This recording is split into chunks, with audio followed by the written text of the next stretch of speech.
Rama Rama, Hare Hare. Nanda.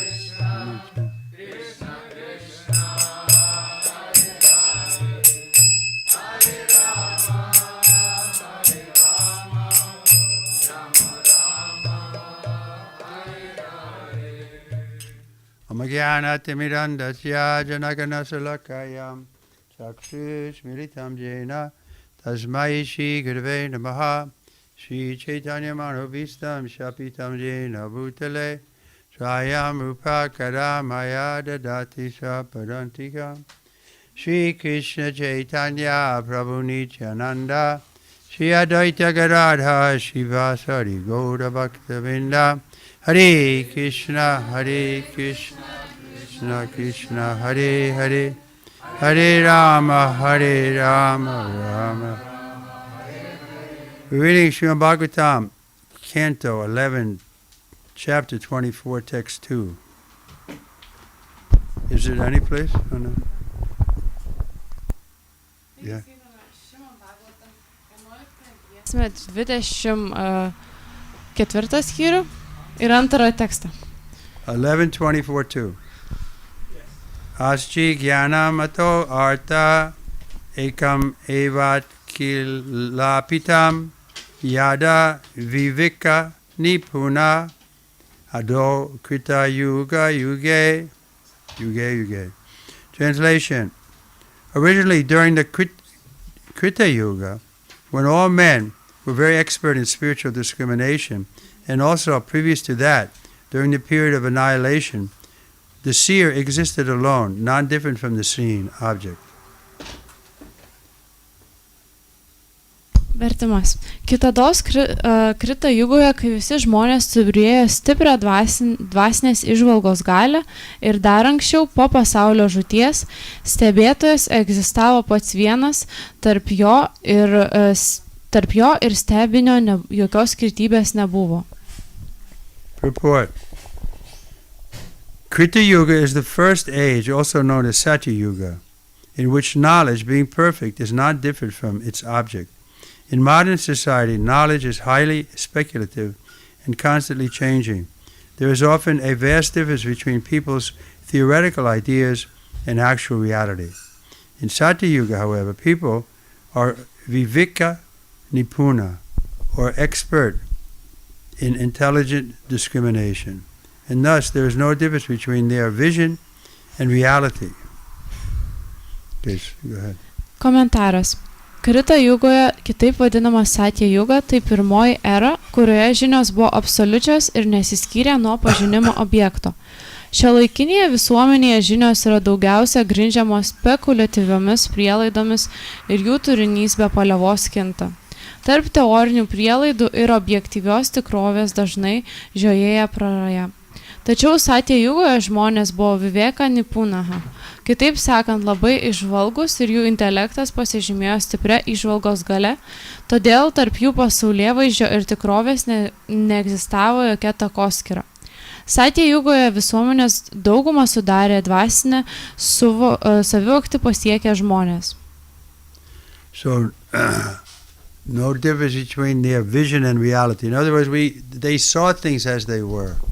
Kitais žodžiais tariant, kad jie matė visus dalykus tokie, kokie jie yra. But now, due to illusion, we don't see things in reality. Bet dabar, uždengiant iliuzijos, mes nematom visko, kaip iš tikrųjų yra, nematom realybės. We don't see that there's a difference between matter and spirit. Mes nematome skirtumo tarp materijos ir dvasios. Therefore, we don't mind killing our children in the womb. Todėl nemėgstam. Sorry, could you please repeat? We don't mind. In other words, it doesn't bother us to kill our children in the womb. Taigi, tai yra nieko tokio nužudyti vaiką įsčiose. If we could see things as they are, we would never do that because we would know that there's a living entity there, and killing that living entity is going to cause me horrible karma.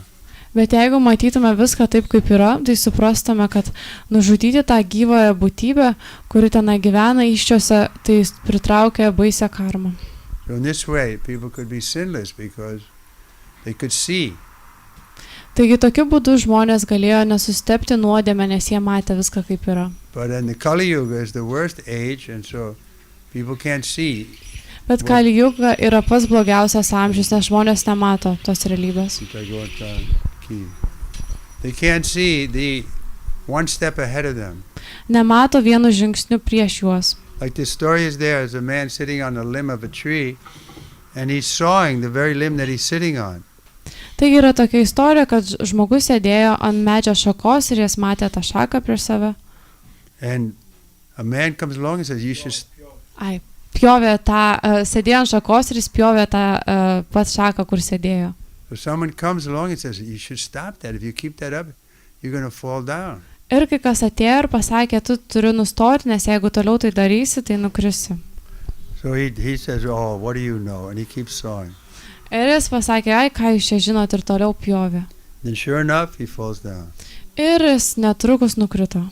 And then he says, "Wow, that man must have been an astrologer. He could see the future." Ir jis pagalvojo, tas žmogus turbūt astrologas, jis galėjo matyti ateitį. So something like that. In the Kali Yuga, we're blinded. We can't see what's the next thing going to happen. Taip panašiai kaip šitas pavyzdys iliustruoja, Kali Jugoje mes tarsi akli ir nematom vienu žingsniu prieš mus. And therefore we do so many stupid things. Ir dėl to mes atliekame daug kvailų dalykų. And then we suffer. Ir po to kenčiame. So the good thing about Kali Yuga is that we can quickly get free from the material conception altogether.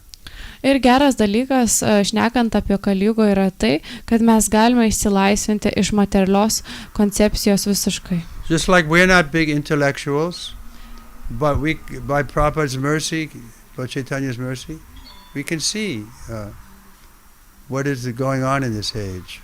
Taigi gal mes nesame dideli iškilusi intelektualistai, bet Viešpatės Čaitanijos ir Prabhupados malonėm mes galime matyti, kas vyksta šiame amžiuje. And we can become determined to get out of the material world altogether. Ir galime turėti ryžtą dingti šio pasaulio visiškai. To give up speculating. Ir atsikratyti spekulacijų. And accept the actual facts as coming down in parampara. Ir priimti faktus tokie, kokie jie ateina iš paramparos. And we can give up fruits of work also. Ir galime atsisakyti tos veiklos siekiant rezultatų. This way we come to the mode of goodness and we can be happy even in this life. Tokiu būdu mes galime ateiti į dorybės guną ir būti laimingi ir net šiame gyvenime. So it's a very good fortune in one sense. Taigi tai labai gera sėkmė vienu atžvilgiu. Where am I? In Satya Yuga, however, people are Trivikrama. We said that, huh? Yes. In Satya Yuga, the population in general is self-realized, seeing everything as the potency of the Supreme Lord. They do not artificially create duality between themselves and other living entities. This is a further aspect of the oneness of Satya Yuga. Jie suprato, kad viskas yra aukščiausio Viešpatės galios išraiška, todėl nebrėžė dirbtinės skirties tarp savęs ir kitų gyvųjų būtybių. Tai dar viena iš vienovės pasireiškimų formų.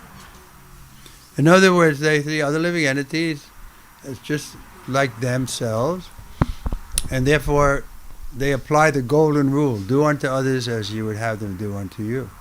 Taigi, gyvosios būtybės pritaiko tokią taisyklę, kad neselkite su kitais taip, kaip nenorėtumėt, kad su jumis elgtųsi.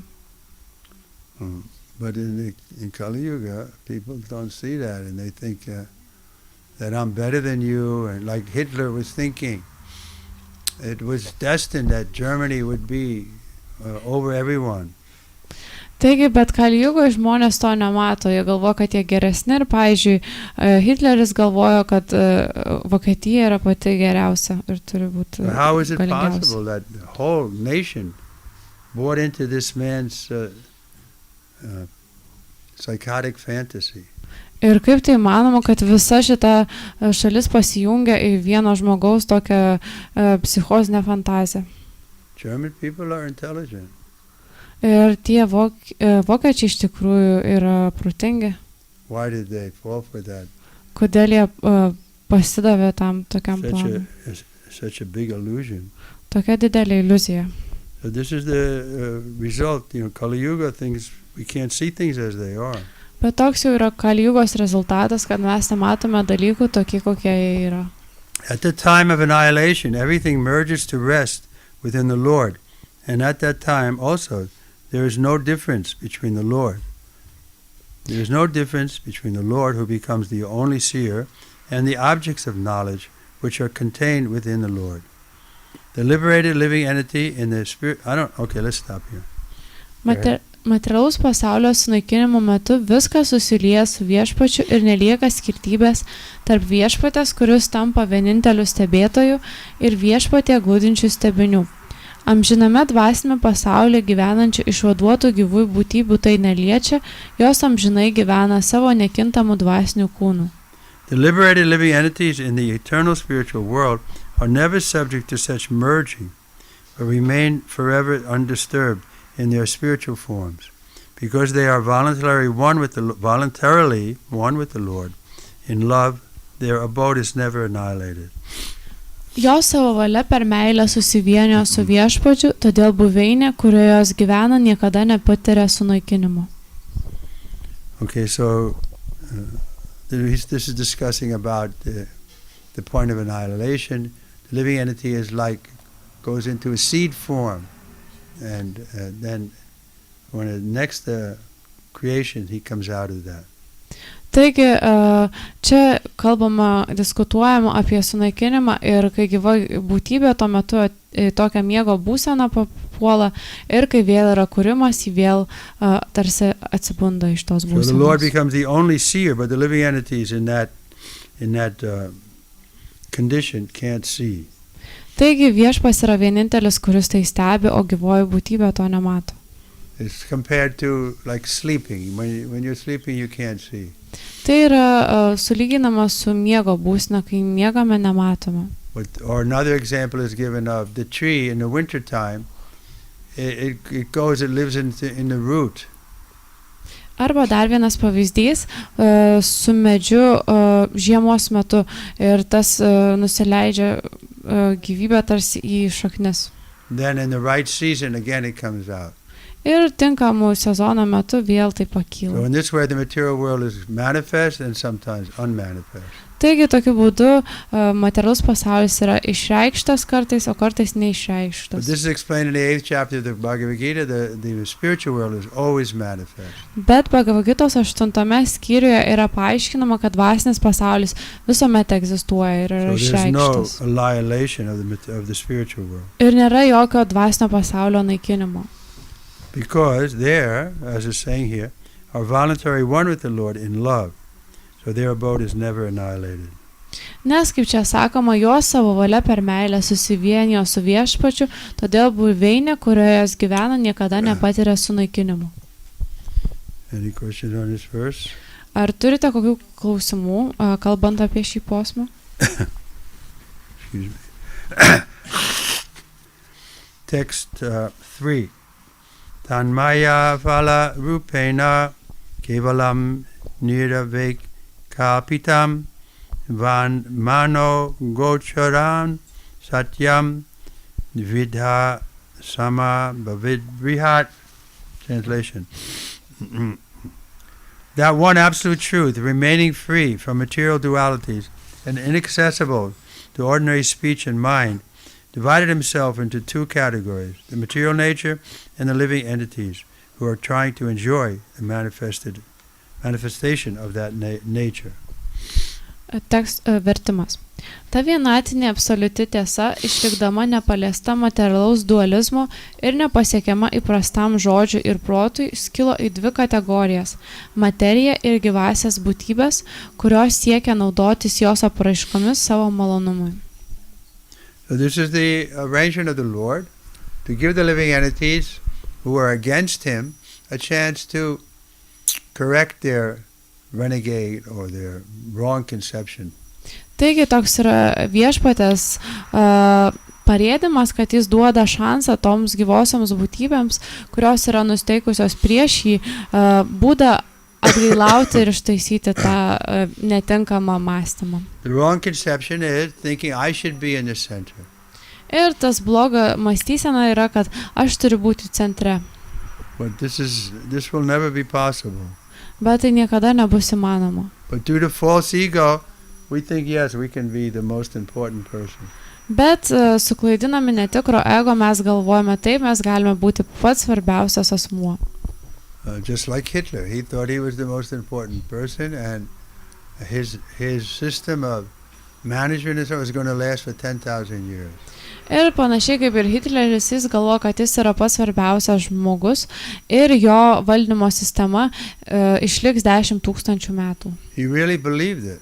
Jis iš tikrųjų tuo tikėjo. And so many people also agreed with him.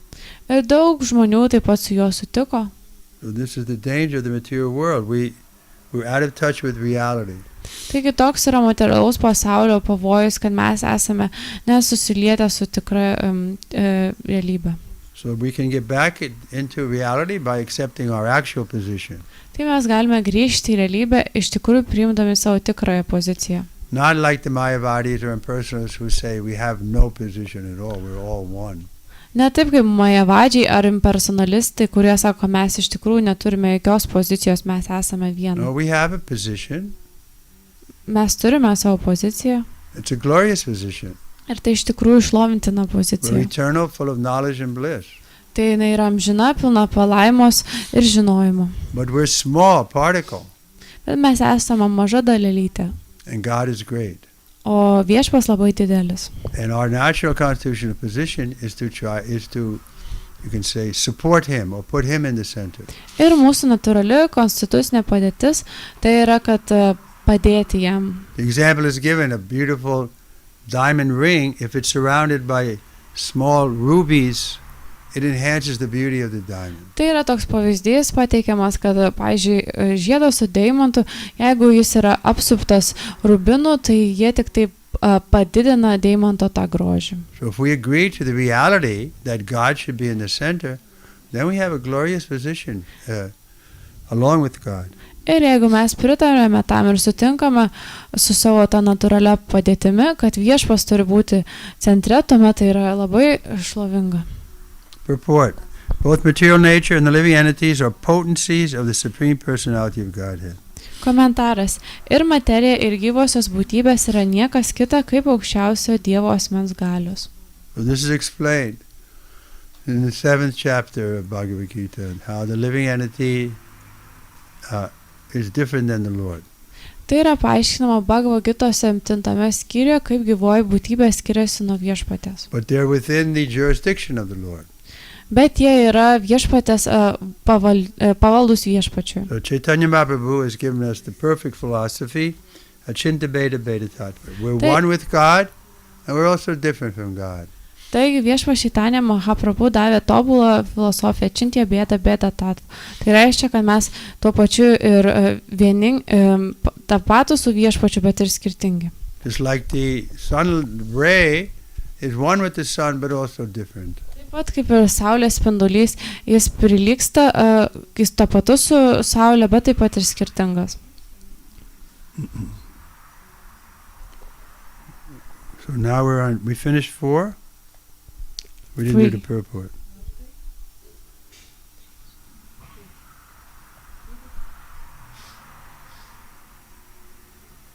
Well, where are we?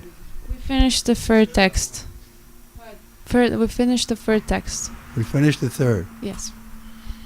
Tayor ekataro yarta prakriti sobhayat mika Jnanam tva anyatamo bhava purushosa bibidyate. Translation.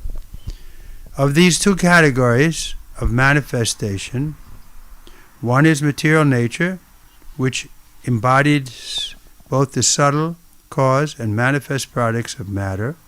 The other is the conscious living entity designated as the enjoyer. Vertimas. Viena iš šių dviejų išraiškų įgijusių kategorijų yra materija, įkūnijanti tiek subtiliasias priežastis, tiek ir regimus materijos produktus. Kita yra sąmoninga gyvoji būtybė, vadinamasis džiaugsmo subjektas. So we understand this? Ar, One is material nature, ar suprantate tai? and the other is the living entity. Vienas dalykas yra materiali gamta, kitas yra gyvoji būtybė. The difference is the living entity has consciousness. Taigi skirtumas tas, kad gyvoji būtybė turi sąmonę. This is the different categorical difference between matter and spirit. Taigi tokia yra kategorinė skirtybė tarp materijos ir gyvosios būtybės. But Ir the dvasios. so-called scientists, they say, no, from matter, spirit came. Bet tokie vadinami mokslininkai sako, kad iš materijos kilo dvasia. But we don't agree with that. Bet mes su to nesutinkame. It's just speculation. Tai tiesiog spekulacijos. This whole theory of evolution is speculation.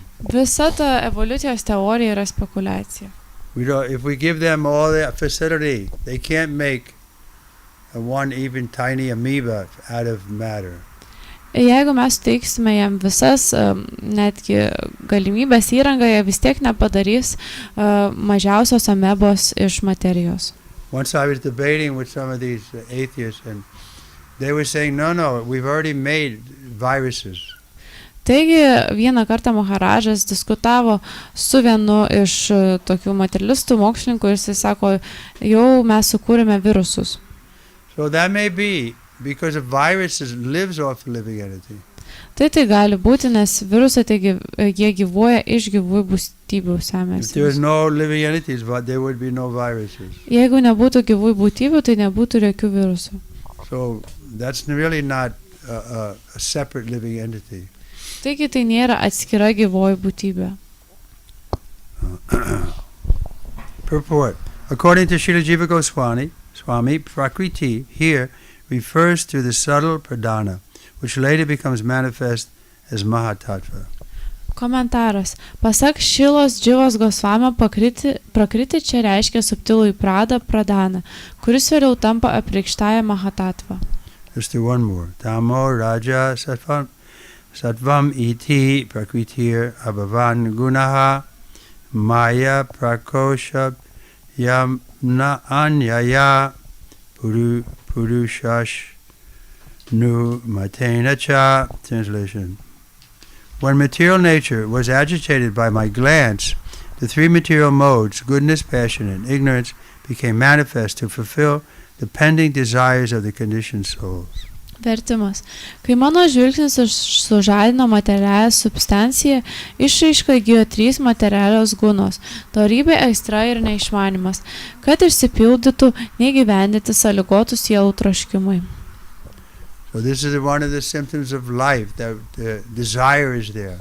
Taigi toks yra vienas iš gyvybės požymių, kad yra troškimas egzistuoja. The dead stone has no desire. Tai pavyzdžiui, negyvas akmuo neturi jokių troškimų. But living entities have desire.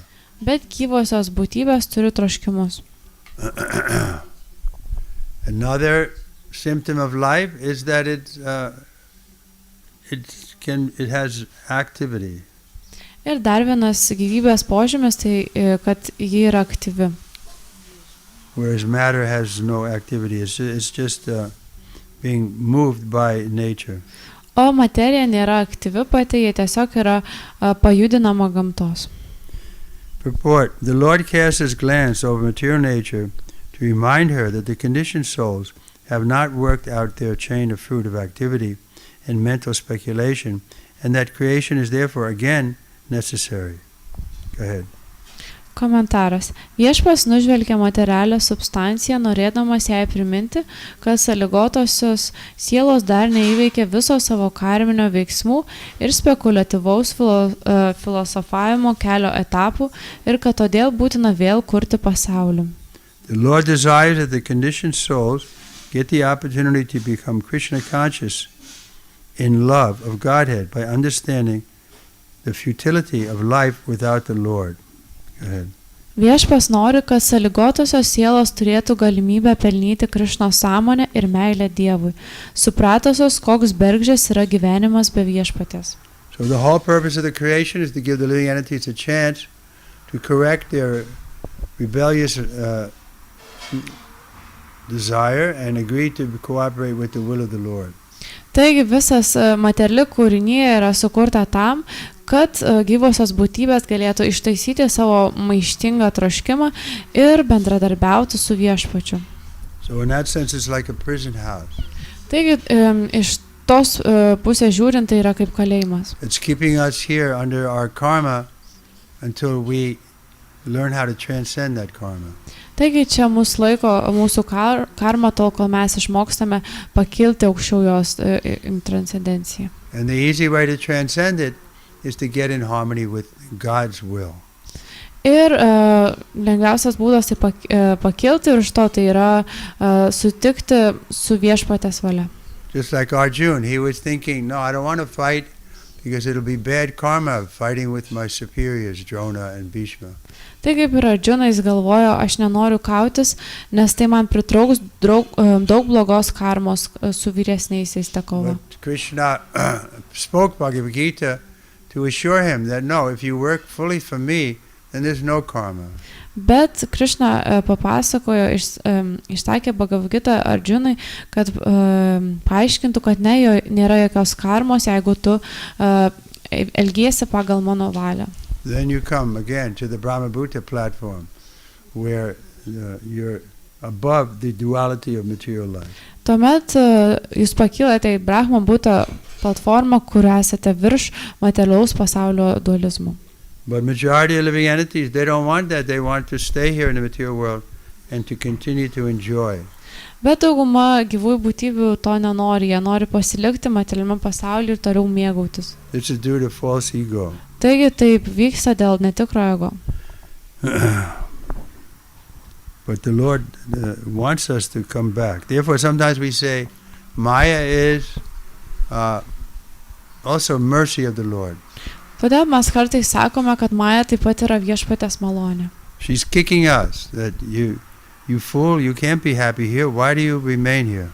Tai jinai mus taip spardo ir daužo, kad suprastume, kad tu kvaily, tu nebus laimingas čionais. But we have to be intelligent enough to see that something happens disturbing us, that should bring us closer to Krishna.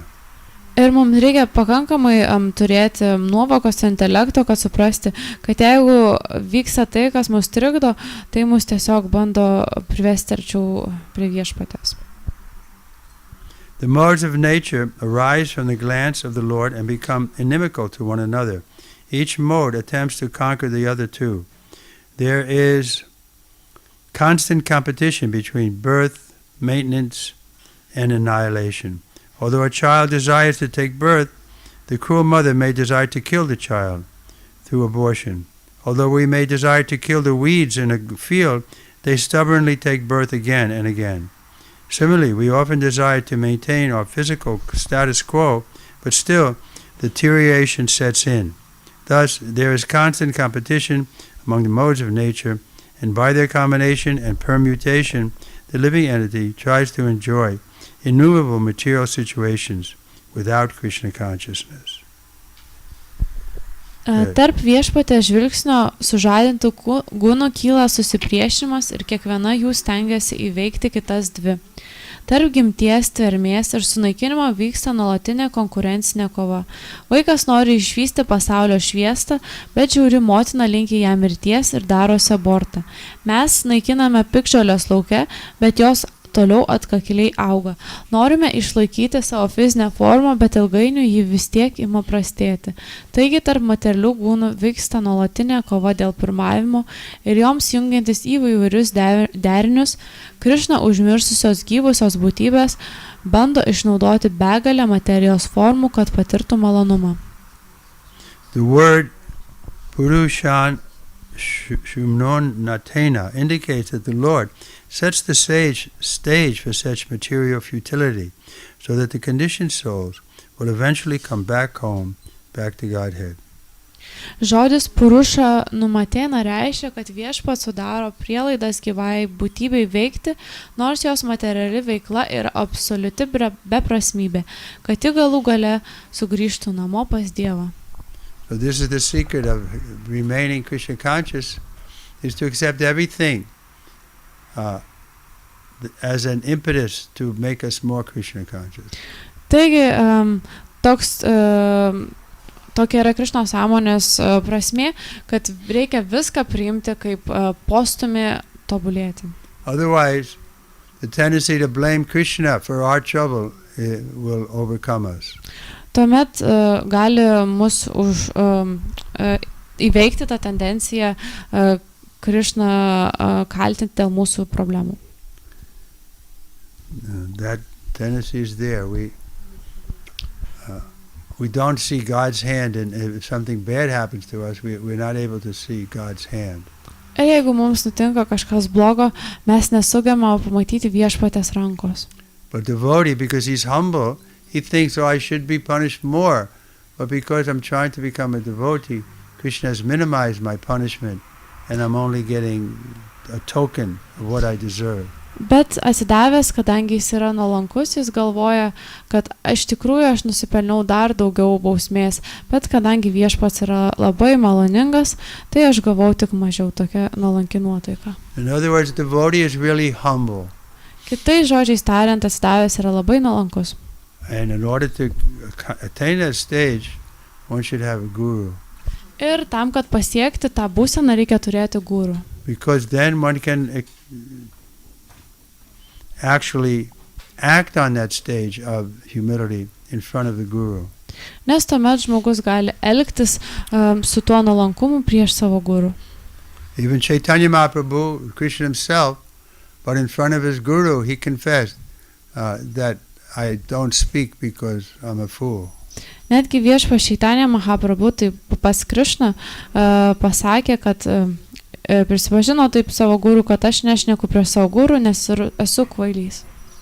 So this is the mercy of Guru. He makes us humble. Taigi tokia yra guru malonė, kad jis mus padaro nuolankiais. He helps us give up this false ego. Jis padeda mums atsikratyti netikro ego. But he encourages us fully to develop a real ego. Bet jis mus pilnai paskatina, kad išsiugdyti tikrą ego. Real ego is I'm a servant of the Lord. Ir tikras ego tai kad aš esu tarnas And when we Viešpaties. actually accept that, then we can be happy in any condition. Ir jeigu mes tai priemame, tai tuomet mes galime būti laimingi bet kokioje būsenoje. So when Chaitanya Mahaprabhu accepted Ishvara Puri as his guru, then he became a pure devotee immediately. Ir kai Viešpats Chaitanya Mahaprabhu priėmė Išvarą Purį kaip savo guru, tuomet jis tapo tyru atsidavusiu tojau pat. And when he returned to Navadvip, after seeing his guru and being initiated, then he was like a different person. Ir kai jis grįžo į Navadvipą, po to, kai pamatė savo guru ir gavo iniciaciją, jis buvo kaip visai kitas žmogus. And he was a teacher, so the first thing he started teaching his students was that Krishna was everything. Ir jis buvo mokytos ir pirmas dalykas, kuris pradėjo mokyti savo mokinius, kad Krišna yra viskas. And he began singing that mantra that we sing. Ir jis pradėjo dainuoti tą mantrą, kurią mes dainuojame. What is it? No. Yeah. Say it again, loudly.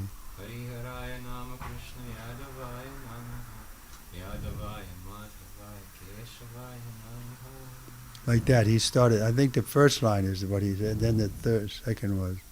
Taigi, Anyway, he started teaching grammar through the holy name. Taigi tokiu būdu jis mokė gramatikos per šventą vardą. And his students thought he was crazy or something. Ir jo mokiniai galvojo, kad jis išprotėjęs ar kažkas panašaus. Because he became mad after Krishna. Nes jis išprotėjo dėl Krišnos. Sri Chaitanya Mahaprabhu ki. Čia Okay, any questions? ar yra klausimų?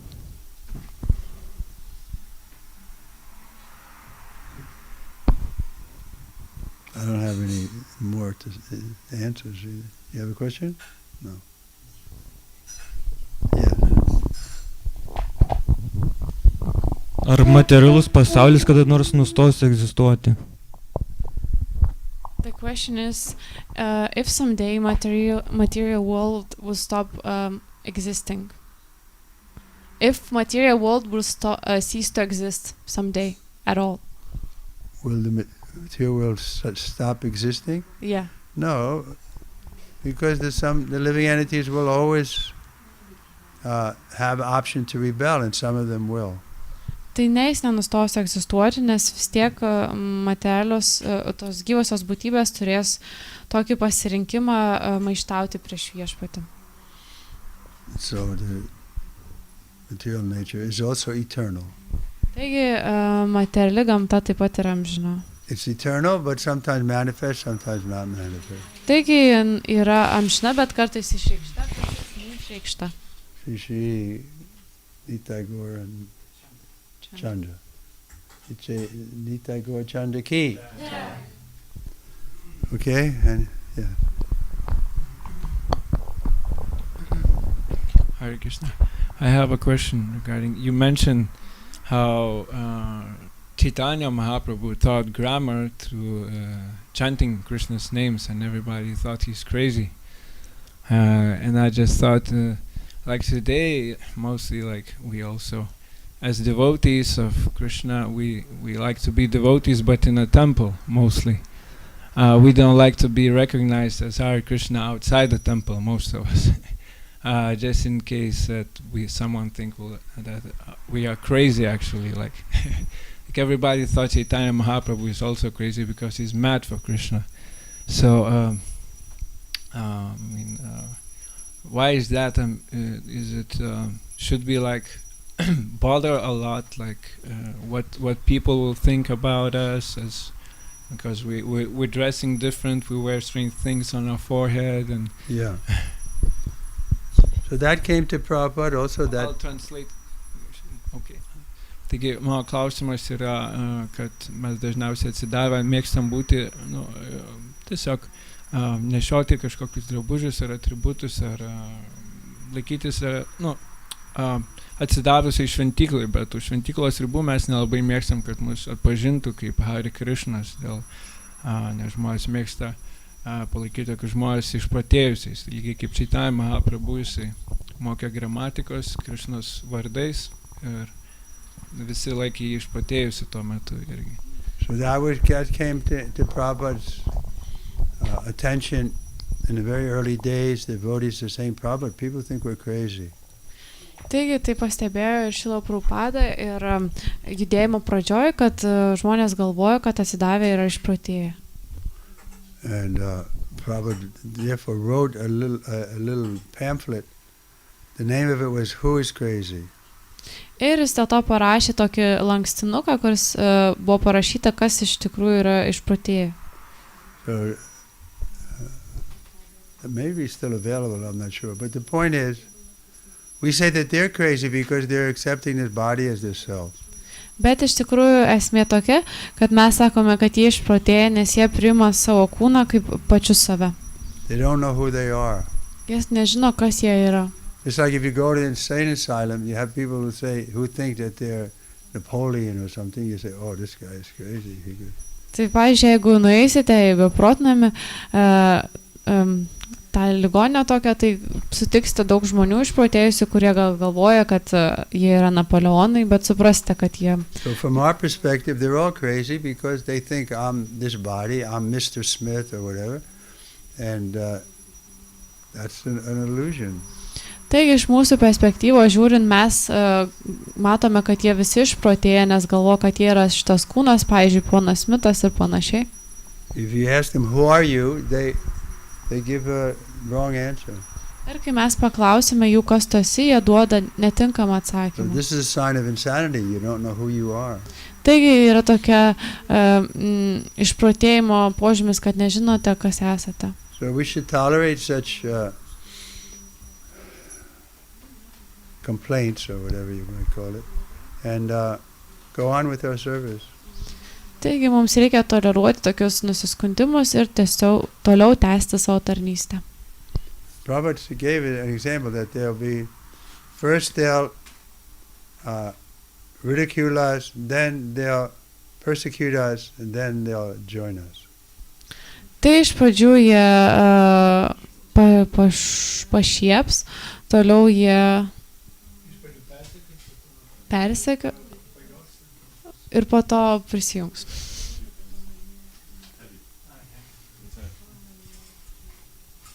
Okay? Anyone else? Does Jamani want to make a comment? Nityananda. Okay, well, here's a... Hare Krishna, thank you for the lecture. How to use all these material difficulties in spiritual life and in life itself to be more Krishna consciousness? To realize, people... Go ahead. You want to translate?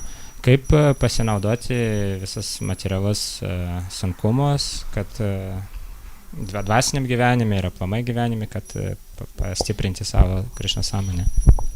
Yeah, you can learn a lesson, which we need to learn, is that the material world is a place of misery. Taigi jums reikia išmokti tokią pamoką, kurią būtina išmokti, kad materialus pasaulis yra kančių vieta. Krishna certifies that this material world, dukkhalayam ashashvatam, Krishna is full of suffering and is temporary.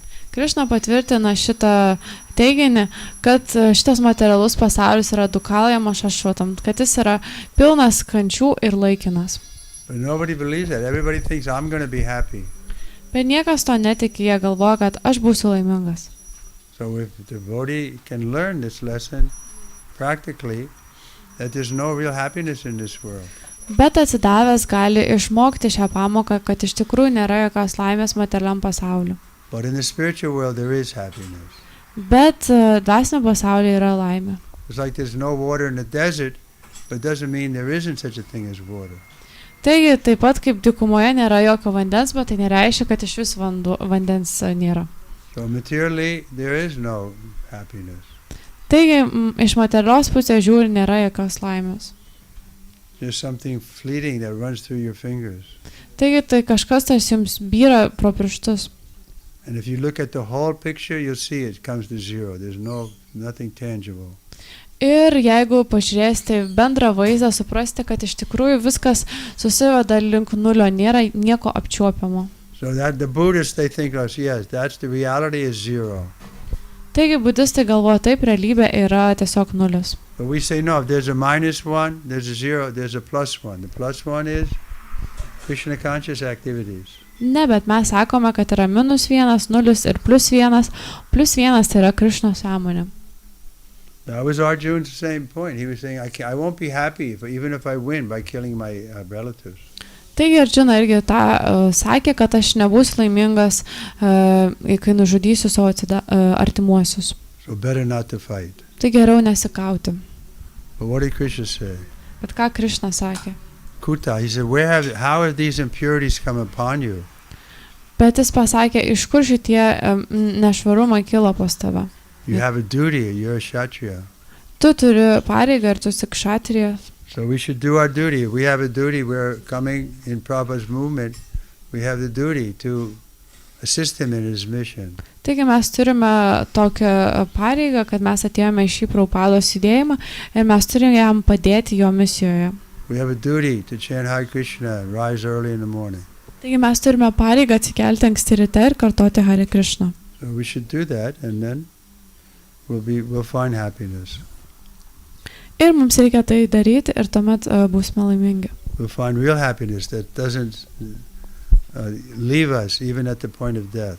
Ir mes rasime tokią laimę, kuri nepaliks mūsų net ir po mirties. Anyone else?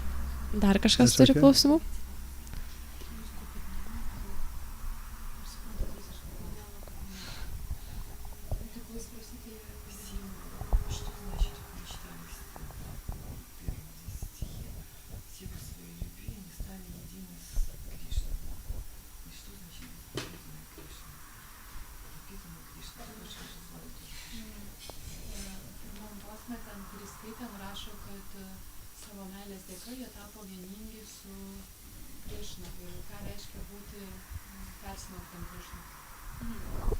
So in the first text, it was mentioned that due to their love, they become united with Krishna. So what does it mean to be like that? Means that we have a spiritual body and that we are exchanging with Krishna in love. Tai reiškia, kad mes turime dvasinį kūną ir mes keičiamės su Krishna meile. So that spiritual body is there even now, but the chanting of Hare Krishna, then it'll cleanse our heart. We'll be able to see our real self. Taigi tas dvasinis kūnas jau yra ir kartodami Hare Krishna mes galime išvalyti savo širdį ir matyti tą tikrąjį kūną. But now we're Dvasinį. accepting this lump of flesh as our self. Ir dabar mes priimame šitą mėsos gumulą kaip save.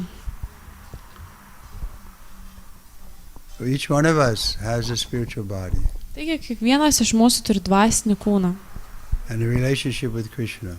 ir santykių su Krishna. So that will be revealed to us more and more as we purify ourselves. Ir tai bus atskleista mums vis labiau ir labiau, kai save apvalysime. Then we'll be happy. Ir tuomet mes būsime laimingi. No more discouragement. Tai daugiau jokio nusivylimų. We'll be happy even in reverse situation. Taigi mes būsime laimingi net ir nepalankiose situacijose. Okay, we'll stop here. Srimad Bhagavatam ki. Srila Prabhupada ki.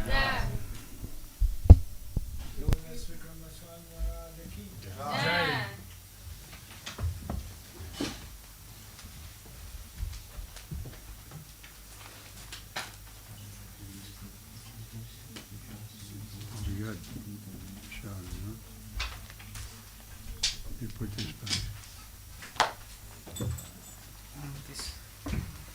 Okay, who's going to chant?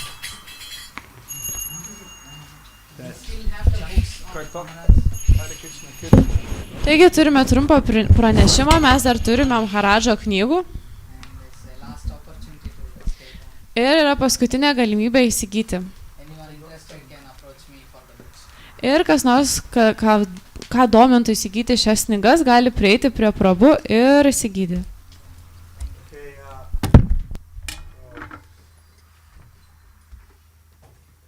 before we distribute prasad, we have to have some kind of chanting going on.